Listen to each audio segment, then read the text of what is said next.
When I used to work at St. V's as a tailor there, we had 11 buttonholes to make down the front, and this worked wonderful. But this is not the funnest way. No, it's not. Okay, here's the funnest way. All right. So now what you're going to do, I'd go ahead and hit clear out the buttonhole that you saved. All right. Now I want you to go ahead and hit the letter I. And I want you to, in between where it says on the left-hand side of that screen, it says 16, and that, I want you to hit right in between. Oop, shoot. Yep, there you go. Now that opens up a window. And that window is where you're going to place the button that you want. And actually, we can use this. Do you have a button? No, we'll just use this. Oh, we'll use it, okay. It will only go as big as this is, but that's, you're gonna place the button over where the yellow circle is, and you're gonna center that. And when you see that, the yellow coming out all the way around of where your button is, then you know that that's the size of button. It shows right there. Okay. All right, now close that out and go ahead and stitch.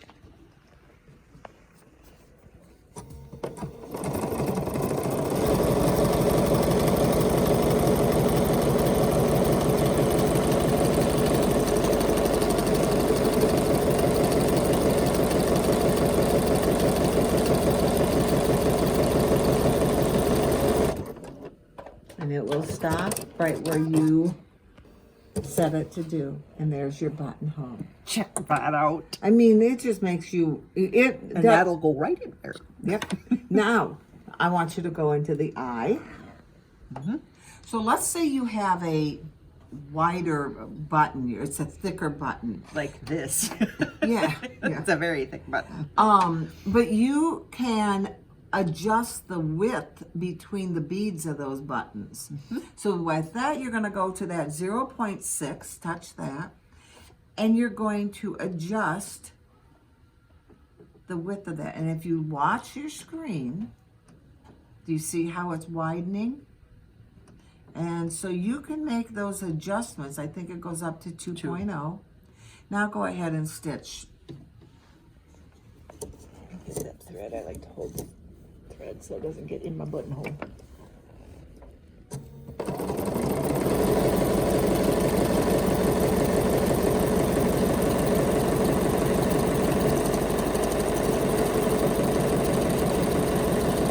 I used to be petrified of making buttonholes. This, You can't get any easier. no. I mean, holy cow. So if you were making purses and you're using, you know, those great big purse buttons and things, perfect. Yeah. Now, because there's some purses that the buttons are about that big. And so that's when you would use the manual, buttonhole. and then it will walk you right through how to do the manual. And that's on page 30.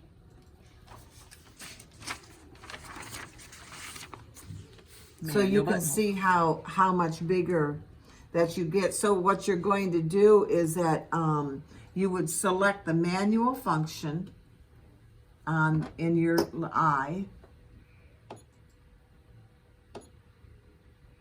and right there, and now it's going to take you step by step of what you need to do. Cool. And if you'll notice, there's that reverse again. So what you're doing is you're building it, doing as long as you want, and creating a memory for the next buttonhole if you wanted to. And then when you have to put 6 of them in, you don't have to do it twice. No, Just once. Just once. Super All right. cool button. So that's the 2 buttonholes. Now this machine, you also are able to. How do we get out of it? Oh, because we have to uncheck. Yeah, uncheck that. I'll go up. There you go. Okay. And then let's clear it. which is on, Yeah, it's chosen yeah, on you're that. on that. Yeah. So if you wanted to do, let's say you wanted to sew the buttons on by machine, you would go to 60. There's a special foot that a number 18 foot that will actually, you set, it can only do a 2 or 4 hole buttons. And you will set that foot right on top of that button and line up, and it will go back and forth, and then it knows how many it wants to do, and it stops. Who knew that commercial buttons, the shanks were the same height or width? Yeah. Who knew? Yeah.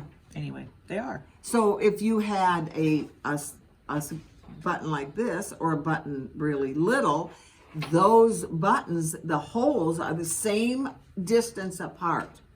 And so it's pretty easy. Foot number 18, it's got like rubber things underneath it that hold the button in place. The first couple of times I used a foot number 18, by the way, the back, when you use an 18, you know how you sew a button on by hand and you get the spider web in the back? Because you never come through in the same place. Right. When you use number 18, it's perfect on the Yeah. back side. Yeah. Perfect. Now I will tell you that I used to do, I still do it if I sew a button on like that. I will give myself enough thread to put it in a needle, take it to the back, and I will always tie. When working with the priests they were continually having their buttons off. And so we would tie the knot, take those threads to the back, tie it, and then put freight check on it, and we saved ourselves a lot of work. There you go. And that. So, okay, so sewing on buttons, you're able to do this. Now we're going to move into, let's talk about the creative consultant real quick. Okay. So I want you to go in, let's just go up to straight stitch, your utility stitches and number 1. And now on the right, I think on the 770, it's along the bottom. But go into, you will have, it looks like a mannequin. Touch that. Now here is what you have this is different fabric. So the top line is wovens, all the way from fine, all the way up to denim. The second line is knits, all the way up to fur. And the third one is plush. You've got a couple of those, and then you have leather. So this right here with the loops is like terry or boucle. This is like minky. Then you got your leather and then that's lace. Mm-hmm. That was a song. Leather and Lace was a song? Yes. Tom Petty and Stevie Nicks. Did you want to sing that for us? Could you hum it? Small bit of trivia. All right, let's say we're working on I would say a medium weight cotton woven fabric. So touch your second. Now what do you want to do? Let's do a zipper. You're going to touch that. It is going to literally set up your machine for exactly what you want to do. It's going to tell you which stitch you're going to use. It's going to tell you the size of needle.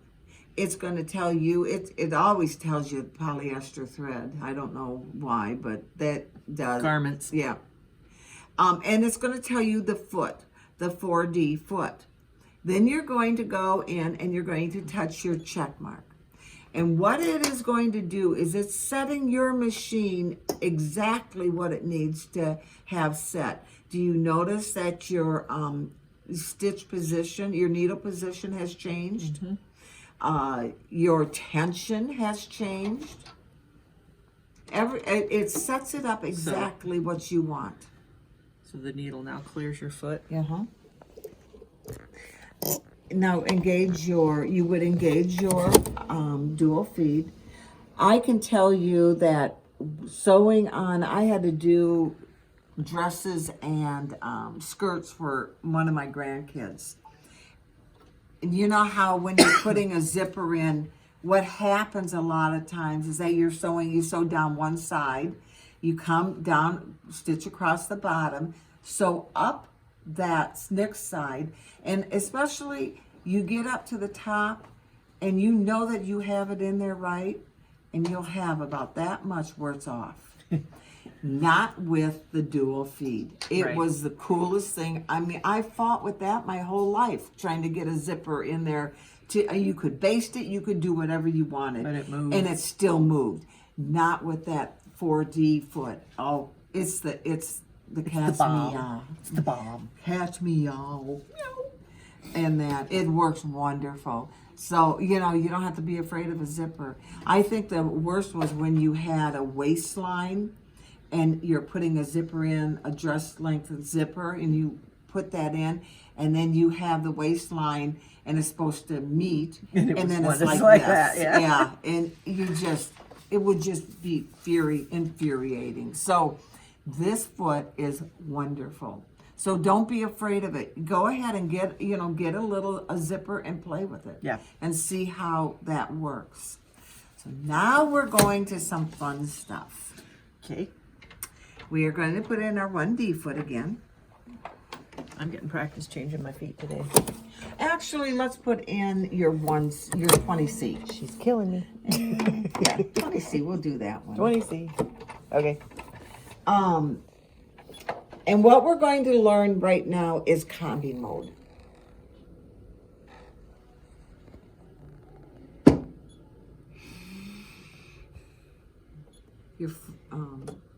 There you go. Now it'll read it. Where's my thing? There it is. Did you catch that? I got it. It's usually how we end up talking to each other. Why?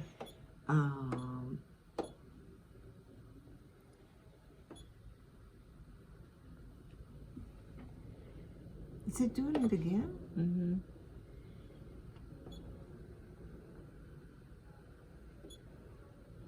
So let's go to a decorative stitch and pick a decorative stitch.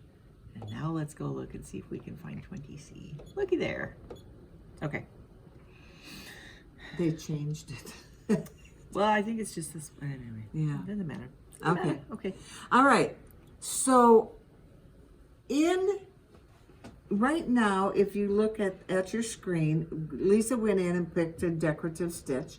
We've put on the 20C foot, and we are going to go, let's say we want number 111 foot stitch too. So go ahead and hit 111. What happened to your screen? My tulips went away. Okay.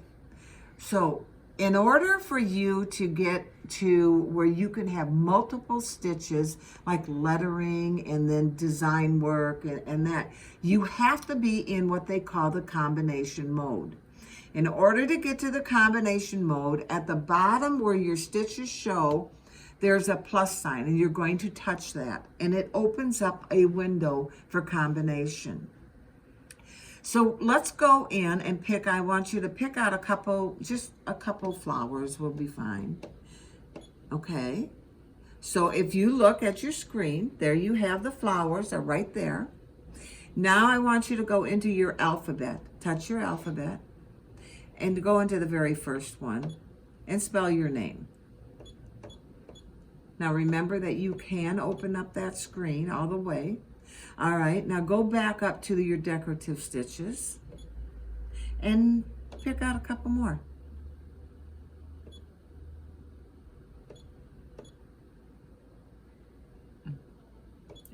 Okay, so right now whatever is highlighted, that is, you're at the bottom of that, so you would want to move up to the top. You have a scroll there that you can move it all the way up. There you are. Now, on your screen, you see that whatever is blue is what's going to stitch. So go ahead and stitch that out. When you get to that last, remember we had used the pattern in before? No, we didn't. I used the pattern again and screwed everything up.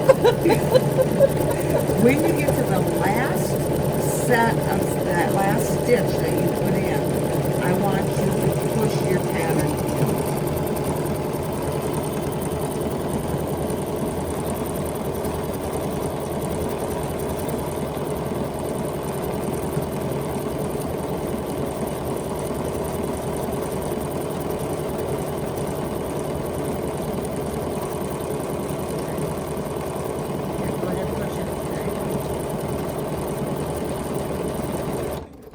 it will automatically stop when you're done. That's how you get combination stitches, multiple stitches. This is where you could go in and do a row if you wanted to do a label for your quilt. Put the baby's name on, the poundage that the baby, The poundage? the pound, one of them things. The poundage. How many poundages is your baby? Oh God. Oh, Y'all need to try to do This this. is what it's like to work here. Okay, moving on. Okay, so that's all there is to combining your stitches. You know, the problem, what happens is that people are in they in that combination mode, and then they want to go back to just regular stitching, and they don't do this process. So I would go ahead, I'd go into the eye, I like to do this, and I would delete that. Or I would save it. If that's something that I want to use all the time, I would save it. Then I would go in and delete all of the stitches. So now in order to go back, now go to your number one stitch in your utilities. What you see is only one stitch in the window. You see that because you're still in the combination mode. So you have to close the combination mode in order to now go back into your one and touch one, and there you are. So what happens is that you'll start sewing, you'll do all that, you'll get into your number one, but because you're still in the combination mode, it won't let you, it'll go one stitch, one stitch, one stitch. Yeah. And you're like going, it's not working. That would take a very long time to piece a quilt. It would. And so when I've had people call and I'll say, turn off your combination mode. And they'll go, oh, that's what it was. And that's what it is. So you have two different, you have a sewing mode and you have a combination stitch mode. And it's all right where that plus sign is. And so you need to remember to always close it when you're done with it. So that's really all there is to combination mode. It's really simple. Very easy. Yeah. And it's fun to do. It is. So now the last thing that we really we're just kind of going up to the 770s, aren't we? We're not going to. Well, we're gonna do the free motion. yeah, we can do 35, and then we're gonna page 35, and then we'll can this one and call her a day, Yeah. because that's for everybody that does not have a stitch regulator. Right. Yes.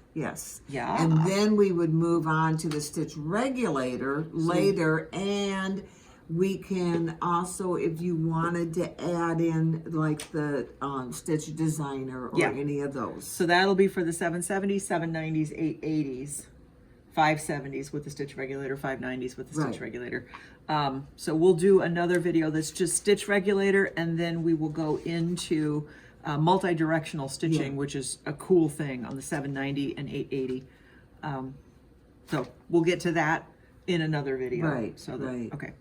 So now I do believe that the 480 and 475, And the 435 are all stitch regulator they're all compatible. Right. Yes. That you can get a stitch regulator with that. Yep. For that. And So, we have them in stock. yes, we do. So, okay, do you want to show them some free motion on, or do you? I'm not good without the regulator, but I'll show them. Okay.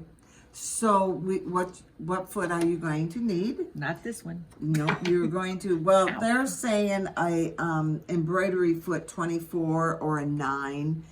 Can't we just use this? That's a, yes, we can. Okay. So we're going to use 26, which is an actual embroidery foot. You can use 15. 15 will work. 9. And then 24 is a freehand embroidery foot. Yeah. Or a 29 or 29C. which is, I think it's the echoing. Oh, for crying out loud. Do you want your 0 millimeter? Oh, blade? yeah, probably. It always looks better when you do that. Okay. Let's see, go to here. 0 millimeter. Go to here.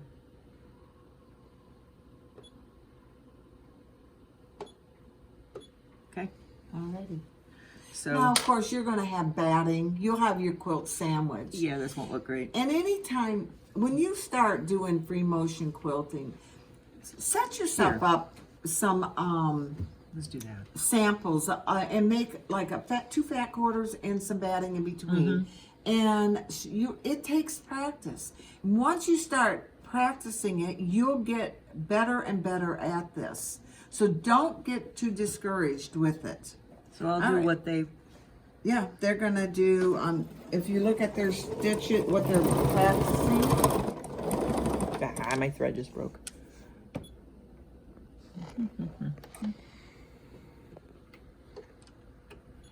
Oops.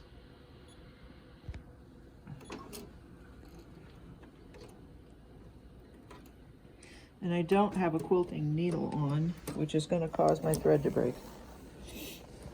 So I should have a quilting needle on, and I don't. I have a microtex needle in, so it's what it is.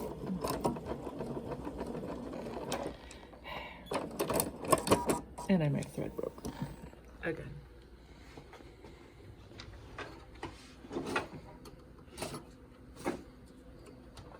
Here, Lisa, get crazy.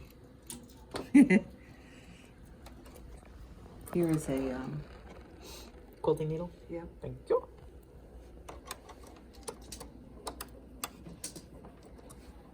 This is a new microtex, so Okay.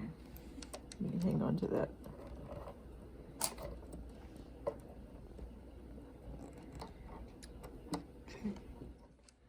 I remember when I first started, Go. Yep, sorry. when I first started doing any free motion, and I'm not good at it, really. But I'm better than what I was, and they Practice. it's just practice, and I mean mine were like low bars.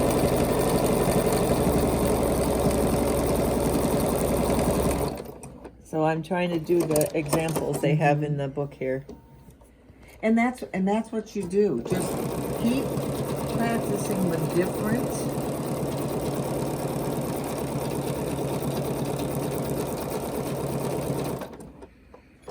Okay. Now I have to make the loop-de-loops.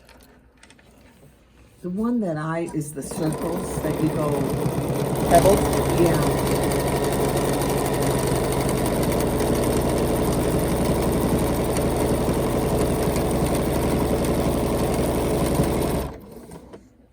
Okay. And now I have, here we'll show you a little trick. If you really want to do your free motion stuff, well, don't cut your thread like that. If you really want to do your free motion stuff, pull up your bobbin thread, and then you don't have knots on the back, and then just hold on to them before you start. And if you really want to do this, use your start button and don't use your foot pedal.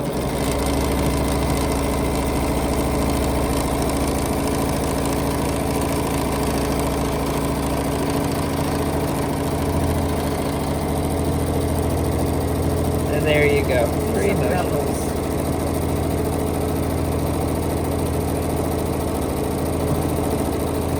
This is going awfully fast.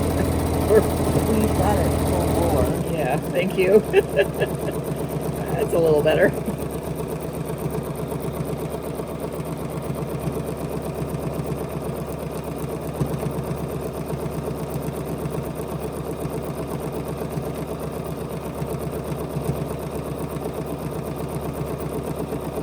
They're not as easy to do as they look like. No, they're not. Way easier to do this on the long arm. You want to do pebbles by a long arm.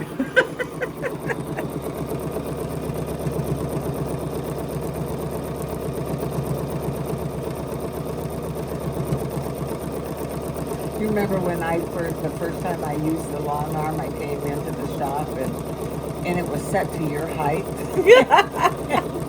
And I did that whole quilt at your height and went home and was like in agony. I hurt so bad. Remember when Lou used to come in and do the quilts? Yeah. And she would set it to her height because we had hydraulics on Well, it. and She's like, I don't know, 2'10". I could come in afterwards and I could sit on it like a couch. And then she'd come in after I used it and she'd be like, use it like chin-up bars. Oh. Good times, good times. Yeah. Okay. So for me, pebbles are difficult on a domestic machine. I can do them way easier on a long arm. And you do them beautifully. On a long arm. Yeah. Not on this, I don't. But I mean, meanders are easy peasy. A lot of this stuff's easy peasy. It's actually your mind has a memory. Mm-hmm. Muscle memory. And the more that you practice, the more, even on paper, just drawing, you will memorize that motion. And they show you to do it with one hand, and that's great if you have a long arm. But if you're doing muscle memory with a domestic machine, you're using both hands. So practice with both hands. Don't do a pen if you're doing this. Now that's a Practice good idea. like this, That makes sense. because you have to have both hands in it anyway. Okay. And I think also working with the needle go instead of the foot pedal, the stop and go needle or button is much easier. Well, yeah. Because you're not having to memorize how fast. The mantra, remember that? It used to be fast feet, slow hands. But with that, you don't have to do that. You don't have to, because you're always paying attention to what your foot's doing. And anyway. Okay. So, all So right. there you go. All right, well, that is the completes that section, our section 4. We've pretty well gotten through. Yep, almost except for the everything stitch regulator except for and stuff. stitch regulator for you guys, and we will be coming back and doing that with you. So enjoy, have fun practicing. Remember, sit down with your manual, this little instruction book, and just work with your machine. And let us know if you find a use for that balance thing. Yeah. Let us know if you figured it out. We're very bad people. We're very bad. We're quilters. We can do that stuff. Okay. Goodbye. Bye.